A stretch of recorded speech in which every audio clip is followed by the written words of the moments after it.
L'histoire que je vais vous raconter a commencé il y a 3 mois, à 2 heures du matin, devant mon écran d'ordinateur. Je n'enquêtais pas sur une guerre, mais sur des routes commerciales. Je suivais la trace d'un avion cargo russe, un Ilyushin 76, qui avait coupé son transpondeur au-dessus de la mer Caspienne. Un comportement étrange, mais pas rare. Sauf que cet avion, officiellement chargé de pièces détachées pour centrales civiles, a atterri sur une base militaire près d'Ispahan, en Iran, un site connu pour abriter une partie du programme nucléaire iranien. Ce détail m'a intrigué. J'ai commencé à creuser. J'ai découvert que ce vol n'était pas isolé. C'était le maillon d'une chaîne, une noria aérienne discrète entre Moscou et Téhéran, qui s'est intensifiée depuis le début de la guerre en Ukraine. Les manifestes officiels sont d'un ennui mortel. Matériel médical, aide humanitaire, composants industriels. Mais en parallèle, j'ai analysé les rapports publics de l'AIEA, l'agence de l'ONU qui surveille le nucléaire. Et j'ai trouvé une anomalie. Une accélération inexplicable du programme d'enrichissement iranien, une maîtrise soudaine de technologies qui leur posait problème depuis des années. Les experts occidentaux parlaient d'une percée scientifique iranienne. Mais ce n'était pas une percée, c'était un transfert. J'ai compris que ce que transportaient ces avions cargo, ce n'étaient pas des bombes. C'était bien plus précieux, du savoir-faire, des composants critiques et peut-être même des techniciens russes. J'ai réalisé que nous étions tous focalisés sur la question quand l'Iran aura-t-il la bombe, alors que la vraie question était qui l'aide à l'avoir et pourquoi maintenant. J'ai alors compris la nature du pacte. Un pacte faustien scellé sur les cendres de l'Ukraine. La Russie, isolée et en quête d'alliés, offre à l'Iran le joyau de la couronne, la clé du club nucléaire. En échange, l'Iran fournit des drones, un soutien diplomatique et surtout, la promesse d'ouvrir un second front, un abcès de fixation au Moyen-Orient qui obligerait l'Occident à détourner son attention et ses ressources. Ce n'est plus une coopération, c'est une alliance, un axe. Ce que je vais vous révéler ce soir, c'est la chronique de l'activation de cet axe. Ce n'est pas une prédiction, c'est un constat. L'axe nucléaire. Russie-Iran n'est plus un fantasme de stratège, c'est une réalité opérationnelle. Et personne ne l'a vu, car nous regardions tous ailleurs. Nous regardions les champs de bataille en Ukraine, alors que la véritable menace se construisait en silence dans les centrifugeuses iraniennes et les soutes des avions cargo russes. Mon enquête m'a mené dans un labyrinthe de données techniques, de déclarations diplomatiques à double sens et de mouvements militaires discrets. J'ai compris que pour voir la vérité, il fallait superposer les cartes. La carte des sanctions contre la Russie, la carte des avancées nucléaires de l'Iran et la carte des tensions au Moyen-Orient. Et lorsque l'on superpose ces 3 cartes, un dessin apparaît. Un dessin terrifiant de clarté. C'est le plan d'une déstabilisation mondiale dont l'activation de l'axe nucléaire n'est que la première étape. Dans cette chronique, je vais vous guider à travers les preuves de cette activation.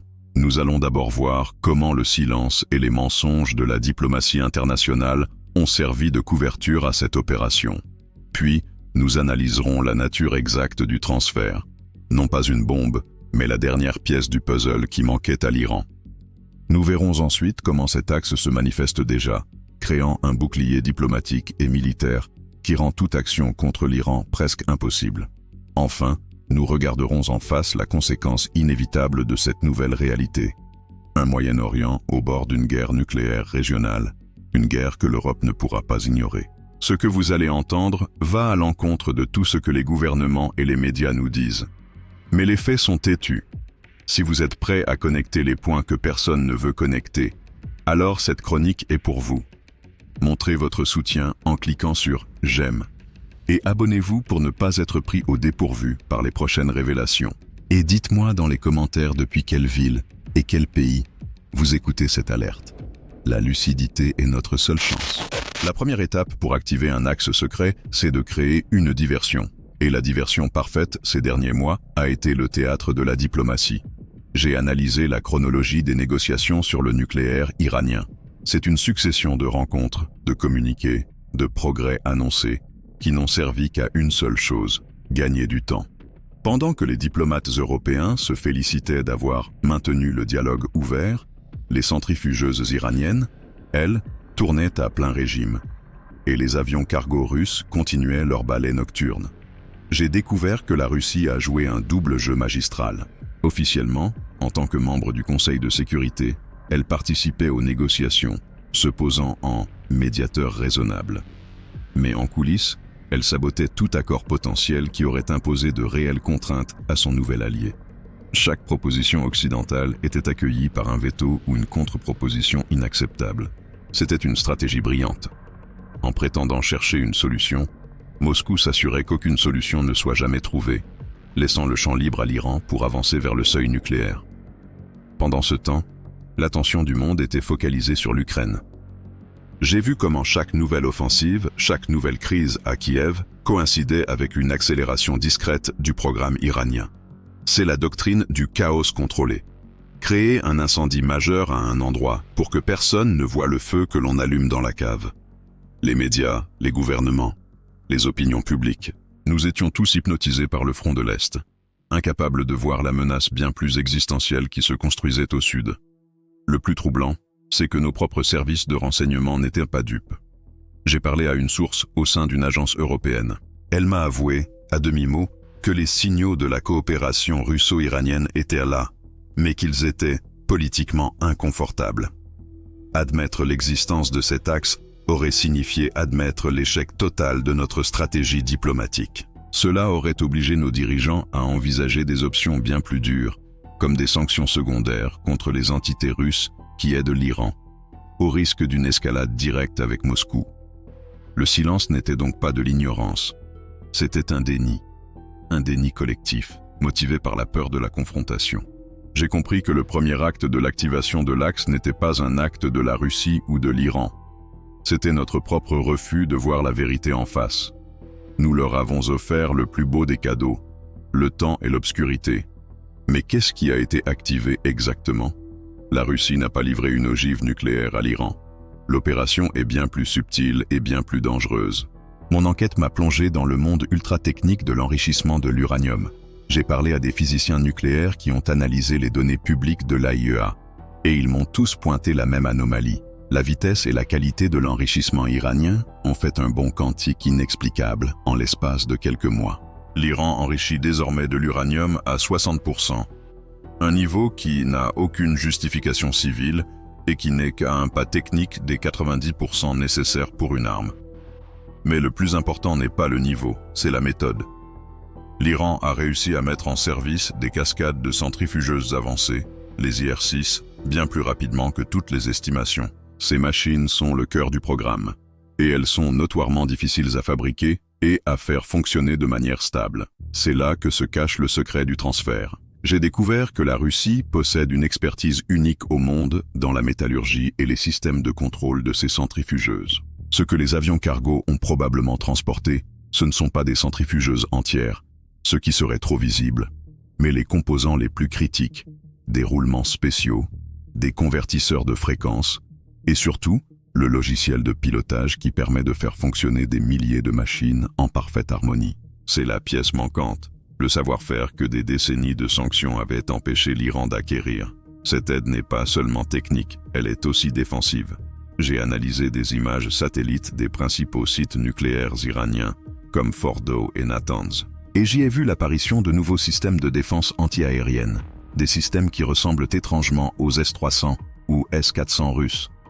La Russie ne se contente pas d'aider l'Iran à construire la bombe. Elle l'aide à protéger les usines qui la fabriquent, rendant toute frappe préventive, comme celle qu'Israël a menée par le passé, infiniment plus risquée et complexe. J'ai alors compris la véritable nature de l'activation. L'Axe n'a pas donné le poisson à l'Iran. Il lui a donné la canne à pêche la plus performante du monde et un garde du corps pour qu'il puisse pêcher en toute tranquillité. L'Iran n'est plus un simple proliférateur.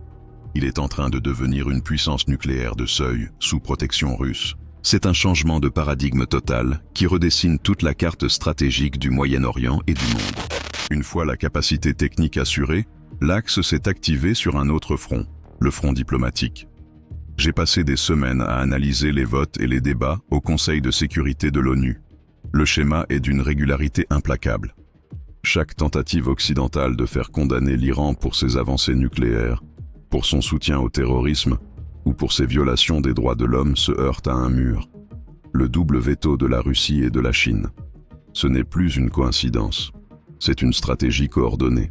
Ce bouclier diplomatique offre à l'Iran une impunité quasi totale.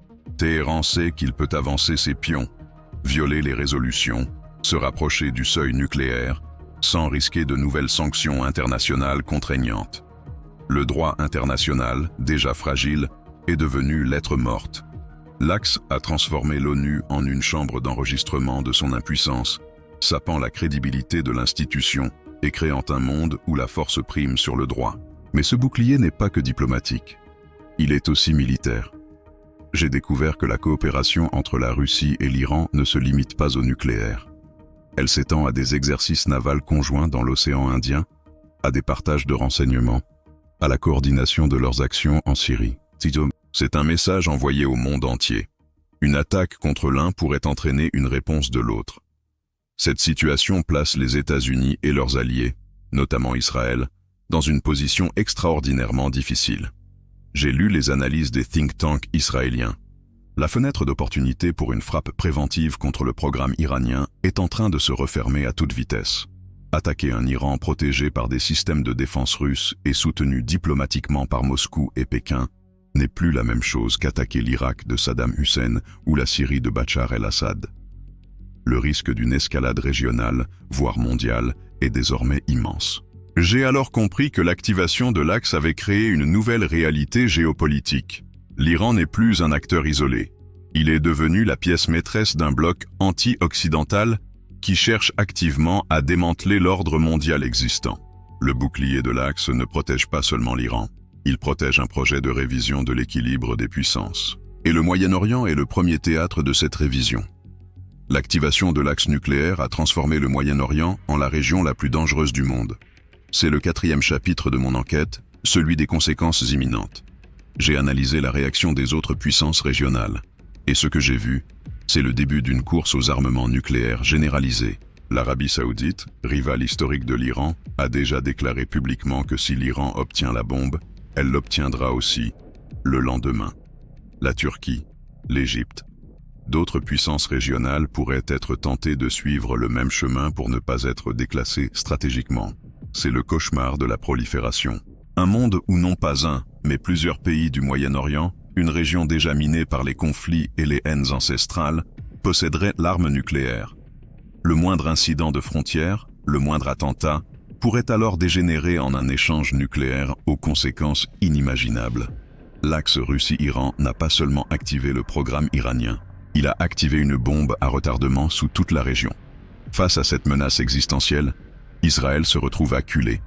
J'ai étudié la doctrine de défense israélienne, la fameuse doctrine Begin, qui postule qu'Israël ne permettra jamais à une nation ennemie de la région d'obtenir l'arme nucléaire. Cette doctrine a justifié les frappes sur le réacteur irakien d'Ozirak en 1981 et sur le site syrien de Deir ez-Zor en 2007.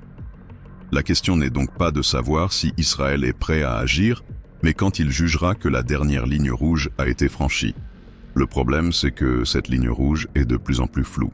Grâce à l'aide russe, l'Iran pourrait atteindre le statut de puissance de seuil, sans jamais déclarer officiellement posséder la bombe. Il pourrait avoir toutes les pièces du puzzle, prêtes à être assemblées en quelques jours, rendant toute frappe préventive presque impossible. Israël est donc confronté à un dilemme terrible. Frapper trop tôt et déclencher une guerre régionale massive, ou frapper trop tard et se retrouver face à un Iran nucléaire. J'ai alors compris que l'activation de l'Axe avait un objectif machiavélique, pousser Israël à la faute, forcer l'État hébreu à lancer une attaque qui serait perçue par une grande partie du monde comme une agression. Une telle attaque embraserait le Moyen-Orient, ferait flamber les prix du pétrole et obligerait les États-Unis à s'impliquer massivement, détournant définitivement leur attention de l'Europe. C'est le piège final, et il est déjà en place. Au terme de mon enquête, une dernière question s'imposait. Pourquoi cette histoire, qui se déroule à des milliers de kilomètres, est-elle une alerte maximale pour nous, ici en Europe? La réponse est le dernier chapitre de cette chronique, celui qui nous ramène à la maison. J'ai compris que l'activation de l'axe nucléaire Russie-Iran n'est pas une crise régionale, c'est une crise mondiale, et l'Europe est en première ligne de ses conséquences. La première conséquence est énergétique. Une guerre généralisée au Moyen-Orient signifierait la fermeture probable du détroit d'Ormuz, par où transite une part considérable du pétrole et du gaz mondial. J'ai modélisé l'impact sur nos économies, déjà fragilisées. Ce serait un choc énergétique bien plus violent que celui que nous avons connu en 2022.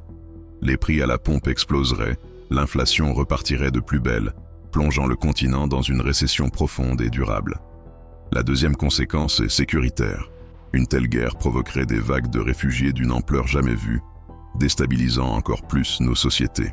Elle offrirait également un terreau fertile pour les groupes terroristes, qui profiteraient du chaos pour se reconstituer et planifier des attaques sur notre sol. La menace ne serait plus seulement à nos frontières est, mais aussi à nos frontières sud. La troisième conséquence est stratégique. Elle concerne la crédibilité de notre propre dissuasion.